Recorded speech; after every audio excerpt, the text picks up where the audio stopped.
17, and I want to take us to verse 16. Luke chapter 17, I want to go to verse 16. He fell to the ground at Jesus's feet, thanking him for what he had done. This man was a Samaritan. Verse 17 really is where it got good. Jesus asked, didn't I heal 10 men? Where are the other 9? Yes. Where are the other 9? We talked around this topic before, and I think tonight may be somewhat like a part 2 of that. Yeah. We'll dig in during Bible study. Growing in gratitude.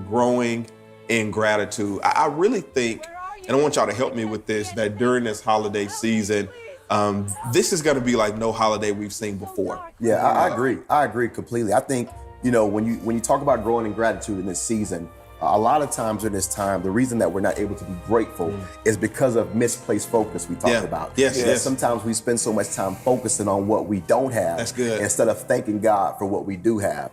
Instead of focusing on what we lost, we should focus on what we still have left. That's good. And with that type of attitude of gratitude, that's what allows us to be grateful. You just said something so good. We should focus on, say that again, what we have left. Yes, not what we've lost. Yes. Yeah. God has never done a miracle with what you lost. Yes, because this year we've lost a lot. There's been some people have lost their peace, they've lost family members, they've lost jobs, they've lost their joy. But if we spend time magnifying that, then we can't be grateful for what we still have left. That's so good. That's so good. It makes me think about the principle of gratitude that we've been working through each week.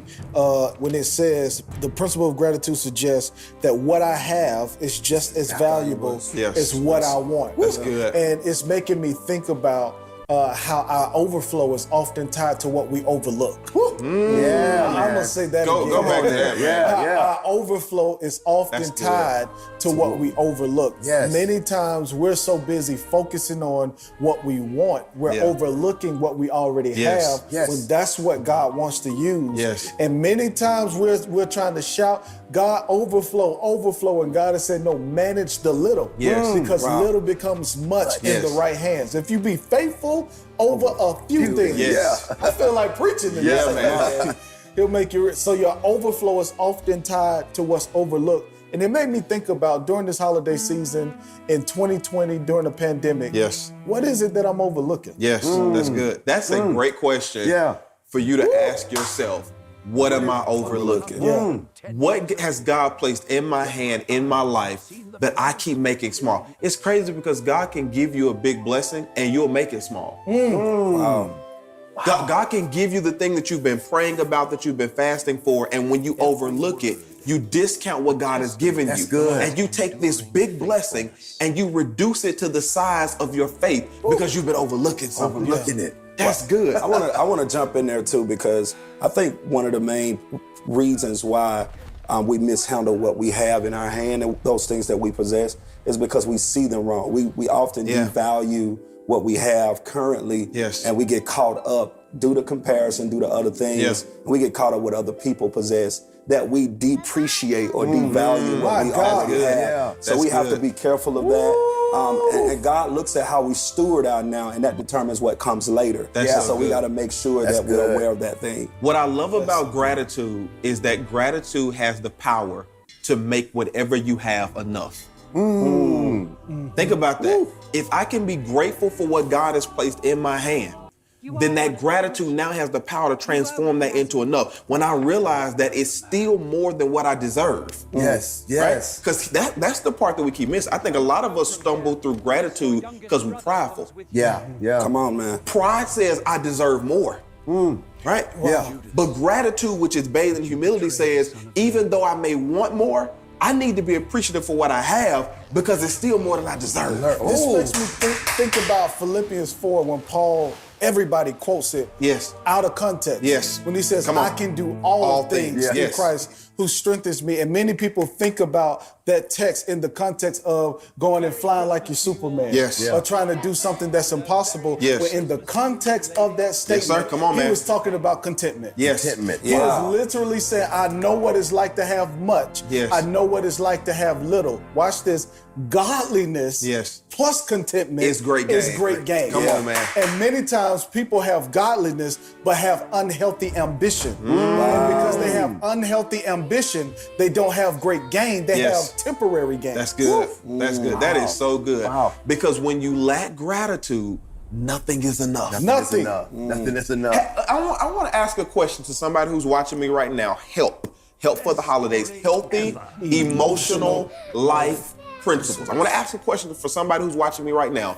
All of us know at least somebody who's never satisfied. Yes. No matter what you do, it's never enough.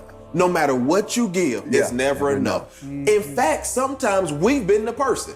You just go in the comment section and just say amen or ouch. Pastor Hollis, you talking to me. I don't know if I should say amen or if I should say ouch. Just put both of them in the comment section, because if I'm not careful, I'll let ungratefulness overrule my life and nothing will be enough. God can give me the job and I'll ask for the promotion. He can give me the promotion and I'll ask for entrepreneurship.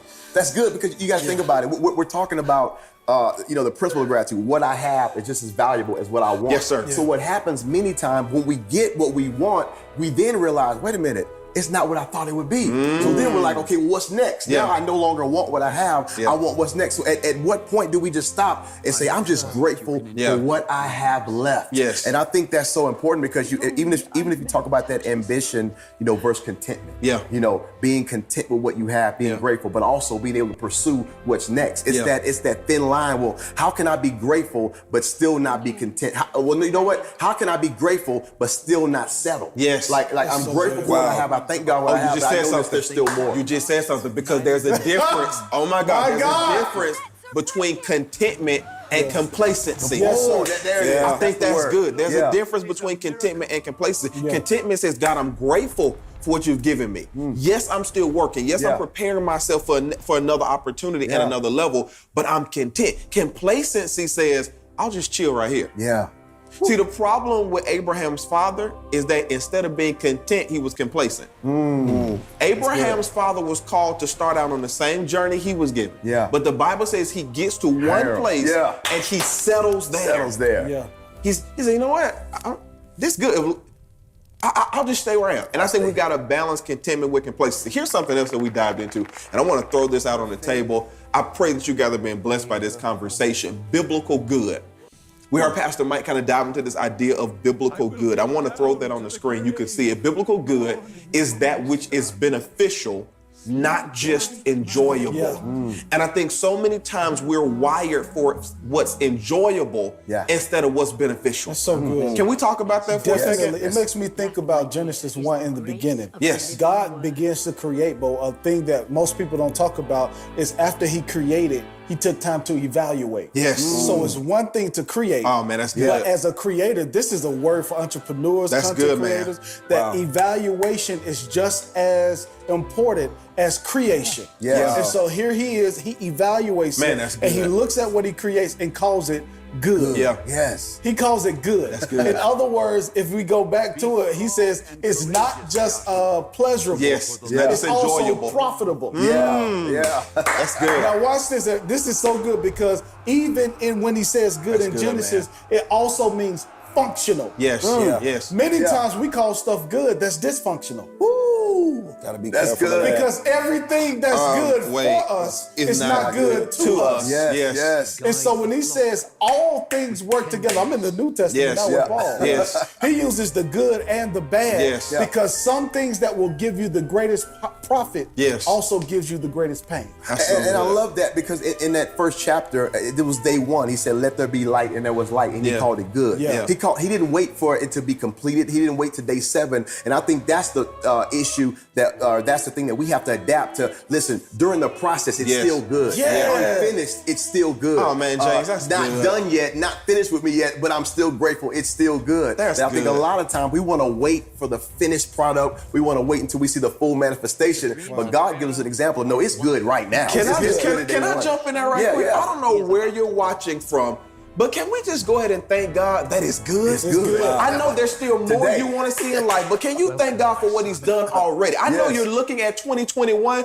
but can you take a second and thank God for the good that he did in 2020? Man, that is so good. Many times we wait for the completed work instead of while we're in the process saying, you know what, God, I thank you for this. I want to jump in there too, because the Holy Spirit has been dealing with me about our desires. Yeah, okay. The scripture says that every man is carried away by his own lustful desires. And so when we look at this idea of what's good, I'm thinking about when I was a child, my mom used to put on my plate hot dogs, things that would be enjoyable to me, but I would stay away from the vegetables. Okay, and so I would eat the vegetables, and so as a child, I would always eat what was enjoyable to me. I would ask for the dessert. But as I began to grow up, my palate, my spiritual palate, my palate began to change. And so now I began to desire the things that wasn't necessarily enjoyable to my flesh, but more enjoyable to my spirit, that was beneficial for me. And so my prayer has been in this season is that, God, that you shift my palate, my spiritual palate, from the things that pleases the flesh to the things that pleases the spirit, because those things that are beneficial for us.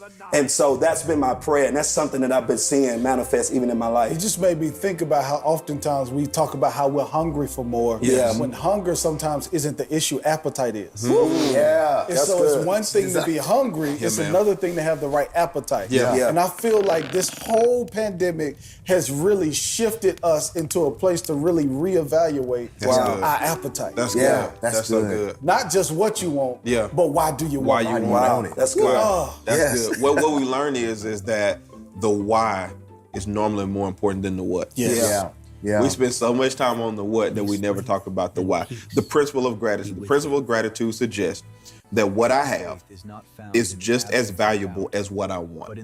We kind of took this in a different direction because Pastor Mike kind of dropped this piece on not only what I have is just as valuable as what I want, but also who I am is just as valuable as who I want to be, right? And I think so many times we get trapped in comparison. We talked about this, and we spend so much time thinking about who we want to be. We compare ourselves to somebody who's got a 10, 15, 20-year head start on you, and then you become discontent.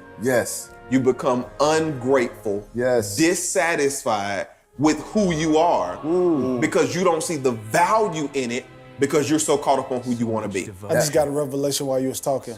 Because in Luke 17, the text that we're literally jumping from, oftentimes we deal with Jesus in the 9, Jesus in the 1. But he asked the question, didn't I heal 9? 10. I'm sorry, didn't I heal 10? Where are the other 9? When he asked the question, it's literally him training the 12. Because oftentimes we see the 10 lepers and the one that came back. But he's using this as a teaching moment. Watch this to tie back into the principle of gratitude, not just on what you have and what you want, but who you are and who you want to be. Because in order to exercise gratitude, gratitude is birthed out of a grateful person. And so you can't say, I'm going to be grateful until you learn how to become the type of person that can value gratefulness or gratitude no matter what season that you're in. Can I steal that? Come on, Doc. It is impossible to have grateful hands if you don't have a grateful heart. That's right. Yes. We talked about 3 phases of gratitude, right? That gratitude first begins as this feeling that you have in your heart. It starts in your heart, right? Then it comes out of your mouth. But then finally you produce an action with your hands. And we keep expecting from somebody to do something with their hands that they haven't felt in their heart. Jesus says you'll never have grateful hands until I teach you to have a grateful heart. He's investigating, he's spending time molding and shaping the hearts of the 12.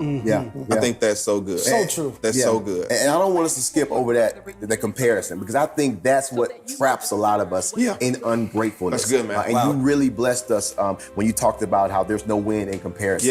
I even thought about a lot of times God gave us revelation that we get trapped in the land of we want something bigger, better, prettier, smarter. It's like we get trapped in this and then when we get it, it's like we never stop. Run it back. Take us back to the ER room.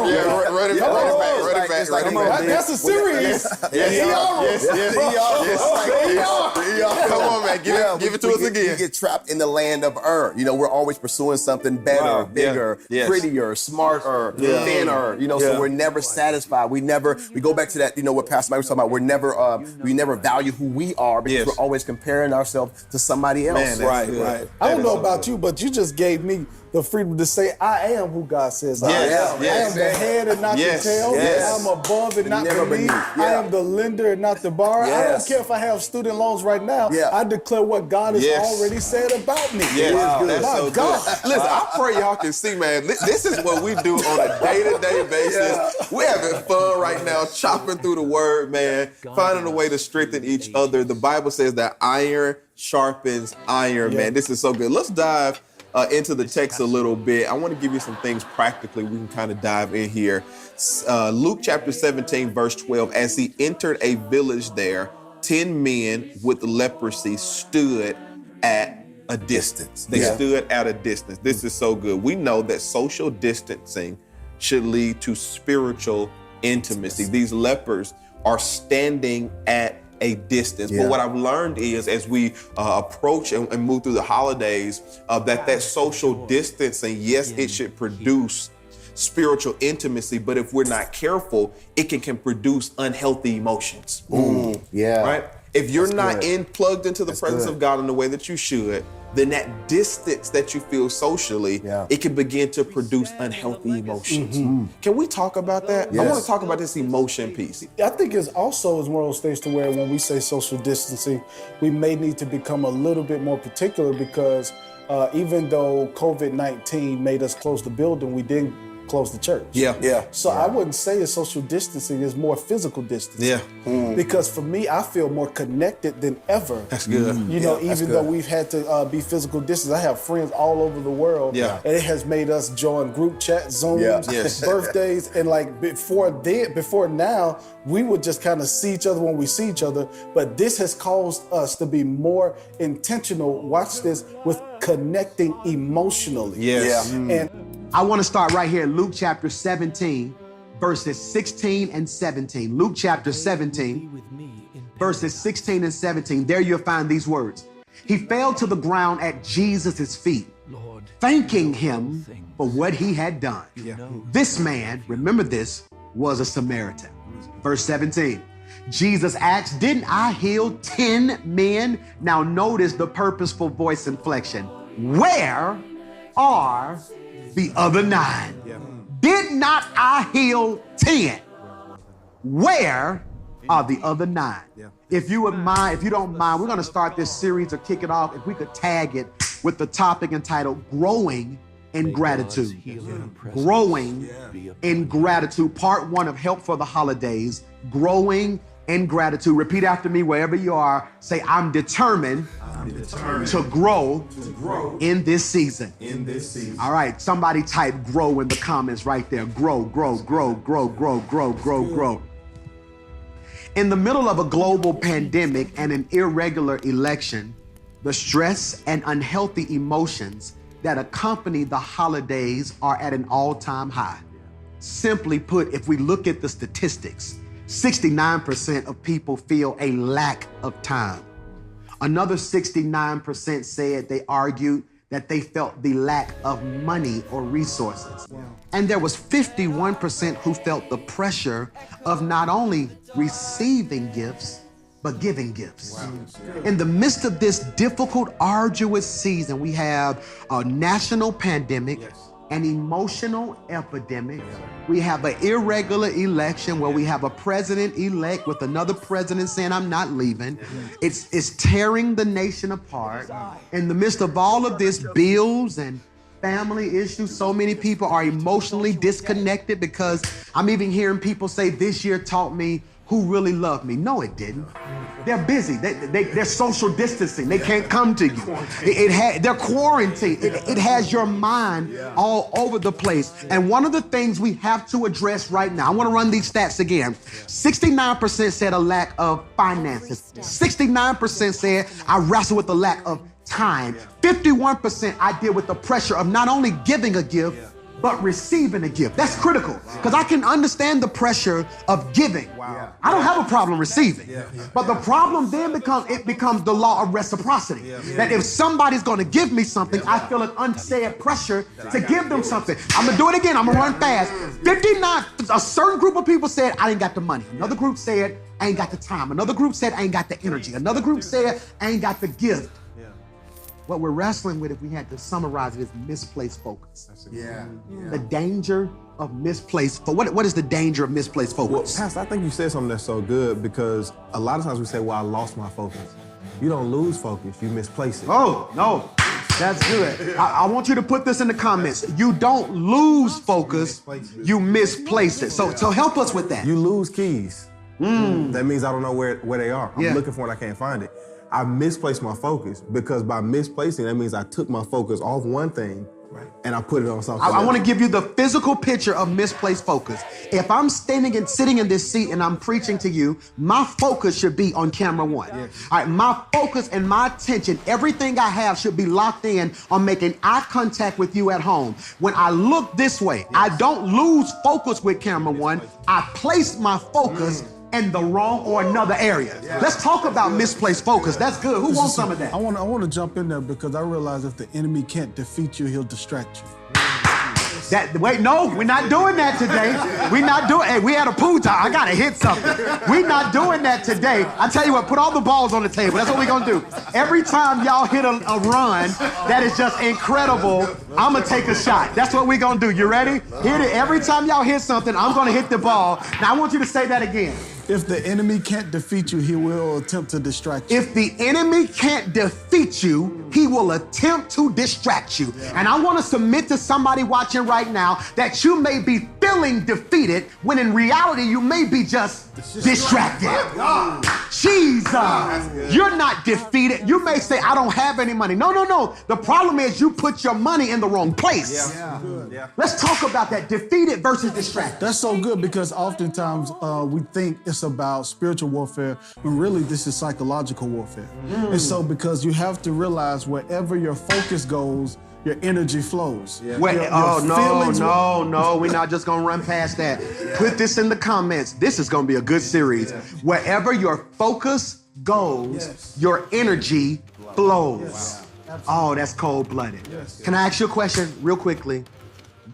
You said something the other day. So let me give you insight, and I mean this. You're getting a glimpse, peeking in on what we do daily.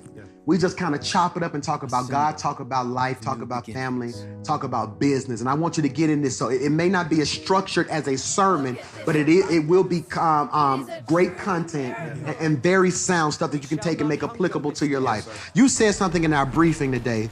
You said the difference between, what was it? You said the difference between managing your time and managing your energy.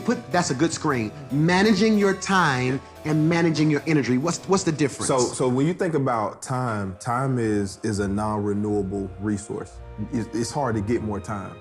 Energy is something that ebbs and flows. In certain parts of the day where I have more energy in the morning maybe than I have at night, or some of us, like myself, creatives, you're vice versa. You work better at night than you do in the daytime. And so I think many of us misplace our focus by trying to manage our time. When truth be told, God's only given us so much time. But your energy is not like time is non-renewable. Energy is renewable. I can get more energy. I think to think practically right there when he's talking about energy, your feelings follow your focus. And so when he says energy, we have to think emotions, our feelings. And many times we don't even realize we're emotionally exhausted because we're focusing on the wrong things. And when we need the strength for the right things, we've given our focus to the wrong things, and we no longer have the strength to apply ourselves in what really matters. I don't know how many seasons of my life I did not have the energy for something I needed the time for. Wow. That's so good. Can I say that again? Yes. I don't know how many times in my life I didn't have the energy for something I needed the time for.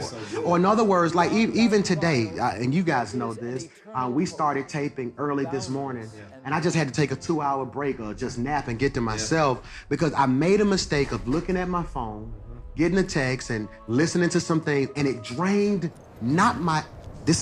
It drained my energy, which impacted my time. Wow. Yeah. Oh my God. That's good. Did you catch that? Yeah.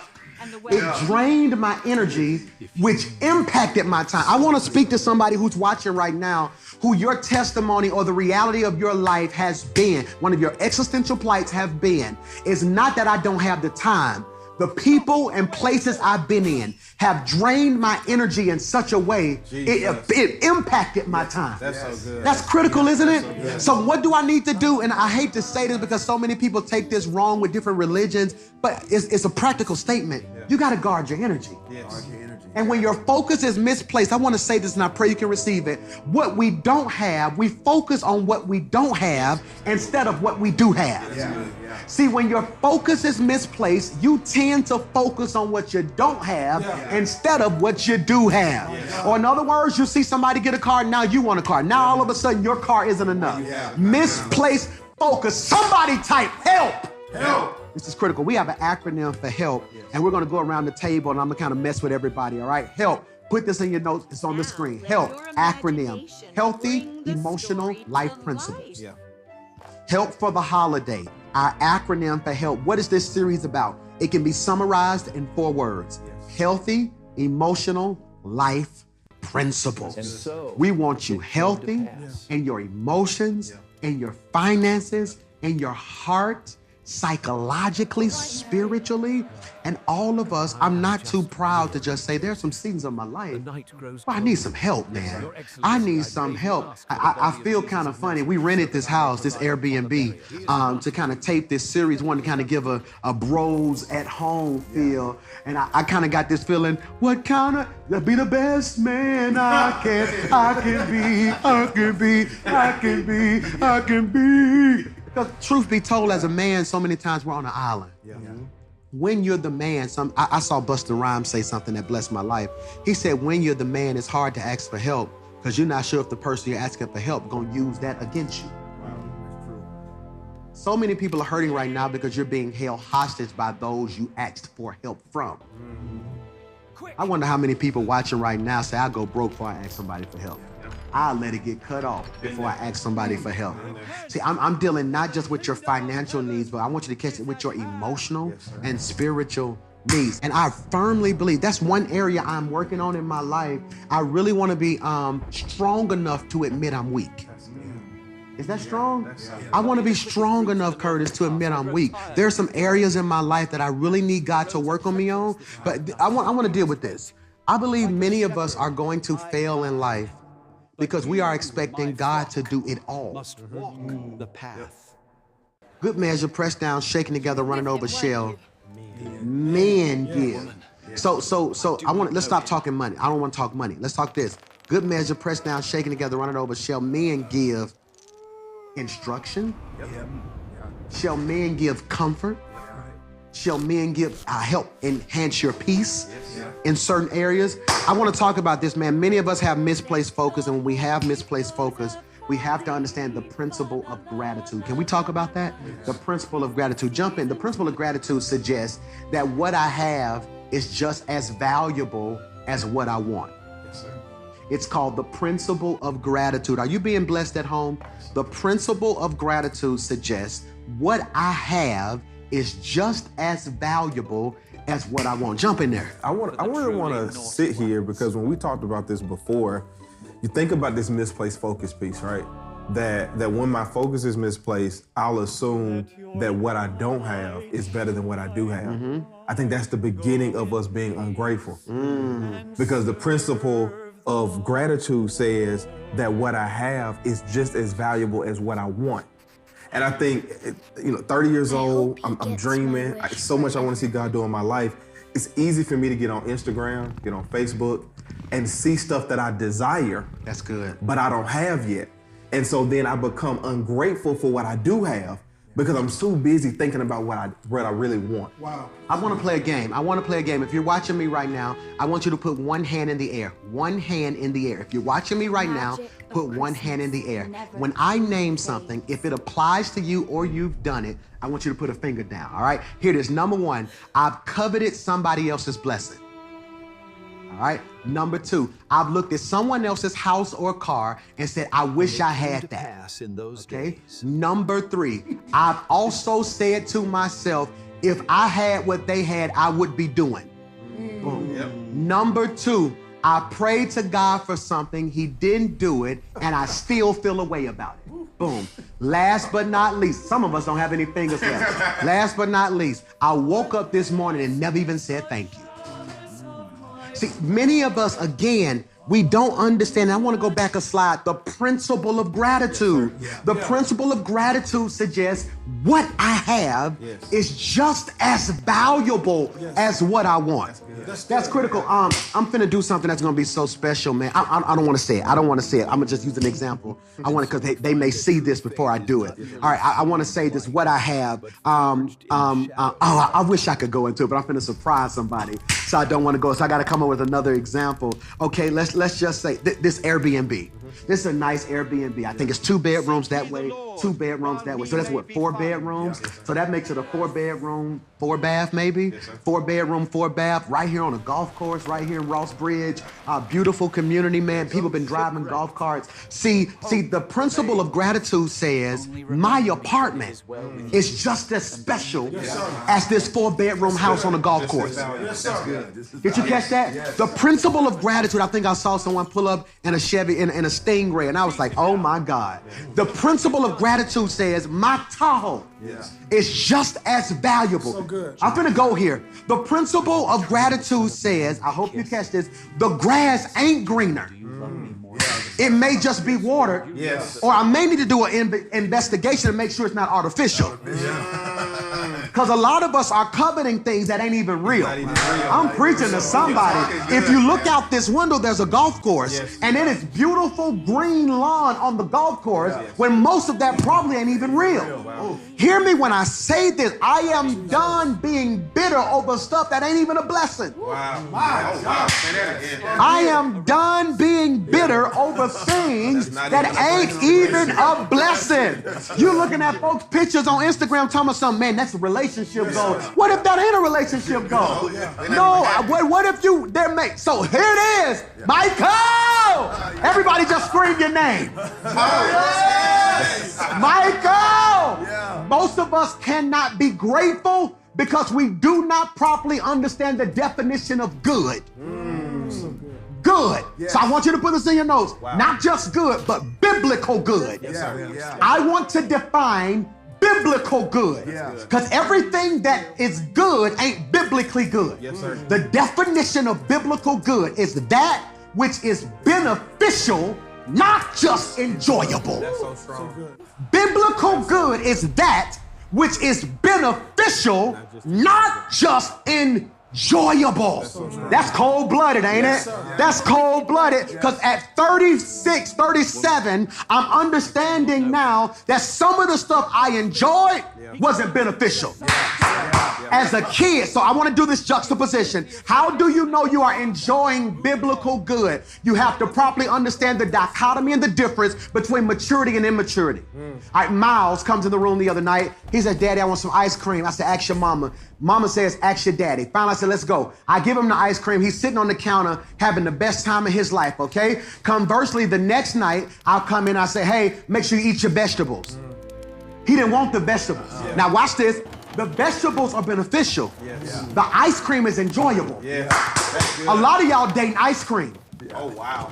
My goodness. A lot of you praying for ice cream. Jesus. A lot of you are chasing ice cream. See, what is maturity? Maturity is when you reach a place in your life where you can say, that look good, but it ain't benefiting us.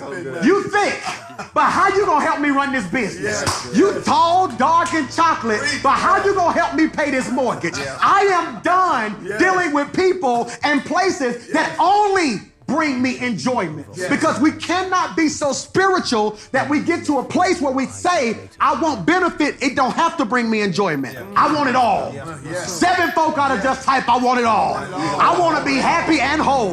I want to be saved and blessed. I want to be filled with the Spirit and intellectually cognitive enough to handle my business. I want to be seminary trained and street savvy, the sweet mix of soul and science. I want to be able to say, and also say, my portfolio just increased by 7%. I want it all. Somebody shout, I want it all. Biblical good. Good, man. It's not just that which is enjoyable, but what? Beneficial. Beneficial. And if we're going to talk about biblical good, and I want you to jump in here, we got to do a proper juxtaposition between intrinsic benefit and external enjoyment. Intrinsic benefit. Who wants to jump in there? Can I get some of that, Let's Pastor? go. I think that a part of this gratitude idea is understanding that everything that's visible is invaluable. Here it is. Let's go. Talk about that now. All right. It's this whole, come on, let's say it. It's this whole piece. I want to pause. Because when I say Michael, everybody say I shift. If you want to know when Pastor Hollis shifts, it's when he says, it's this whole piece. So let's rewind. We got to properly juxtapose intrinsic benefit versus external enjoyment. You want to jump in there? Yeah, see, it's this whole piece. No, it's this whole piece on visibility versus value. And I think that when you talk about being grateful and gratitude, and Pastor, you just said this so beautifully, we get so caught up on what's visible, and we assume that because it's visible, it's valuable. When I got in my car to drive over here, what was visible was leather seats. What was visible was a heated steering wheel. What was visible was a DVD player in my car. What wasn't visible was actually most valuable. Engine. That was the engine, the radiator, the transmission. I can go somewhere without leather seats. I can't go anywhere without an engine. And so when we look at our lives, we get so attracted and attached to what's visible, when truth be told, it might not be that valuable. I want to ask a question right now. I want you to start doing a proper inventory of your life and of yourself, and ask yourself, am I valuing what's an accessory and overlooking what's essential? A necessity. A necessity. A necessity. Biblical good is this juxtaposition that is not just enjoyable, it's beneficial. I think, Pastor, when you look at biblical good, it's even understanding that everything that's good for me may not be good to me. And when you say look that at again. Everything good for me may not be good to me. And when you think about the psalmist in Psalms 119, he said, it was good that I was afflicted, that I might learn thy statutes. And of course, as immature Christians would say, how does good and affliction go together? Affliction being a painful circumstance. But he says, before I was afflicted, I went astray, I went my own way. But now have I kept thy word. Now that I know your ways. So I think for me, as I look at, if you think about Peter when he was on the mountain with Jesus, he said, the Mount of Transfiguration, he said, this is good. But not knowing, eventually you got to come down and go back to the valley. So I think even when you look at that good, it's like, okay, sometimes we don't want the affliction. Sometimes we don't want to go through painful circumstances. Sometimes we don't want to have to go through these different storms. But God said, this is good for you to go through that, because I think it's the whole piece of even being broken, is that God can't really use you until you've been broken. But we don't like to go through that part. And you said the part about, you had a water bottle. You said the water bottle can't even be put into purpose until the seal's been broken off the top of it. But that, to us, that's not good to be broken. But biblical good is not just good for me, but it's also good to me. Jump in there, Curtis. Well, when you think about intrinsic, when you think about what's beneficial to us, in turn, a lot of people lean more into what's more enjoyable. And they do that because it's out of a place of convenience. And so it's easy for them. But when it comes to leaning more into what'll be beneficial for you, even if it doesn't feel good, it's going to require some level of sacrifice. And so now with me, I'm trying to eat better. But it seems like when you're trying to eat better, it costs more to pay for the foods that help your body, the more healthier options. And it's easier to go out this door and go to somewhere where, processed food and things that are not healthier options, because it requires sacrifice whenever you're trying to do the right thing. But when it comes to what may taste good to us, like ordering pizza, and I don't want to get in trouble here because right now I'm wanting pizza, but at the same time, when it comes to eating healthy, it's gonna cost me a little bit more. It's gonna cost me more. I'm gonna have to go to certain stores, certain restaurants to order certain things. But you get what I'm saying? I love what you're saying, because what you're saying, I don't even in no uncertain terms, what you're saying is good is intentional. good is intentional. Absolutely. And that's why when you were talking out, it was on me. See, bad is 99 cents. 99-cent nuggets, 99-cent Junior Whopper, 4 for $4. For $4, you get a burger, nuggets, fries, and a Frosty. My God. You caught that? Yeah. For $4, you get a nuggets, fries, Frosty, but then the salad, $7.99. Wow. Because good will cost you. And I love what he's saying right there. Good will cost you. And I want let's do this. Let's do this deductively. And I think we're running out of time with part 1, but I want to do this deductively. Let's play a game. All right. I'm gonna call something out. If it's good, hit the table. If it's good, hit the table. If it's good, hit the table. Y'all ready? New job. How? How you know it's good? Y'all hit the table with no information. All you heard was new job. That's why so many people are bound right now, because you think everything that's new is better. You think everything that's new is better. New job, slapping. You didn't investigate. Who's the boss? What are the hours? What's the pay? And see, many of us can't truly be grateful because we are always chasing what's next and never embrace what's now. Wow. This is why we have to grow in gratitude. In today's text, I love Luke chapter 17. Let's go to verse 12. Let's go to verse 12. As he entered a village there, 10 men with leprosy stood at a distance. Now, this is critical because leprosy, you know this, was the most feared disease of that day. They would put all of the people in these little ghettos, put them together, and quarantine them together. Everybody who has leprosy or this sickness, since we don't know how to heal it, y'all just stay over there. Look at this biblical quarantine taking place.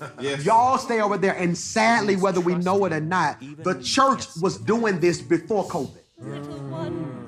Whether we know it or not, the church was doing this before COVID. Everybody who looks saved and talk church, y'all come here. But all of y'all who look like y'all got issues and hats and weed and all over in that club, y'all stay over there. This is why our church must get outside of the four walls, and we have always made an intentional impact in this city and the surrounding areas because we don't know who's struggling at a distance. I said, that's heavy, ain't it? Struggling at a what? Distance. Struggling. Somebody said to me the other day, they said, Pastor Mike, when are we coming back to church? I said, I'm ready right now, but I have to be responsible. God holds me accountable for thousands of lives. Can you imagine all of the people who come to Rock City got sick because they came to Rock City and then went home and took it? Man, our church will be a super spreader spot. We have to be responsible, and I have to be accountable for your lives, not just your spiritual life, but your physical life. And I was tripping the other day, and they said, well, Pastor Mike, what we gonna do? I said, we're gonna stay virtual, and we're gonna do our best to manage this difficult pandemic. At the same time, I had another pastor friend who said, man, why would you go back? You're doing some of the best preaching you ever did. You're doing way more numbers on social media than you would have did in your church. And I said, I don't know who's struggling. Watch this. At a distance. So good. I want you to catch this. So right now there are over 1,000 people, close to 2,000 people watching on Facebook, close to 2,000 people watching on YouTube, close to 1,000 people watching on the app. So that's 3,000, 4,000, 5,000 people watching at one given time, not including the people who pop in and pop out, not including the thousands who are gonna watch after it airs and we put it on YouTube. Hear me when I say this. If we're not careful, pastors, we're gonna become infatuated with that number and miss the one. Wow. That number at the top of the screen represents the 99. I came today for the person who ain't been on in a while because you've been so disconnected, you slipping back. I need 7 people to type, I'm slipping. If you find yourself going back to your old ways, type, I'm slipping. If you find yourself thinking about your old ways, type, I'm tripping. I came to preach to 2 groups of people who slipping and tripping and slipping. I'm like preaching here, slipping and tripping and slipping. Because some of y'all slipping, you going back. Some of y'all tripping, you're thinking about going back. Then some of y'all slipping and tripping. You going back and thinking about stuff and going back again. But I have to understand social distancing, I said this when it started, should lead to spiritual intimacy. But what's the problem, Pastor Mike? If we're not careful, 6 months later, we've discovered that for many people, social distancing has caused an emotional irregularity, improper directive. They're suffering because of a lack of proximity. Let's talk about that, man. Somebody jump in. I think that's so good, Pastor, because we weren't designed to walk alone, right? We read the Bible, and the first thing that God looks at and says is not good is that man is alone. Yeah. Right? He's looking at what's going on.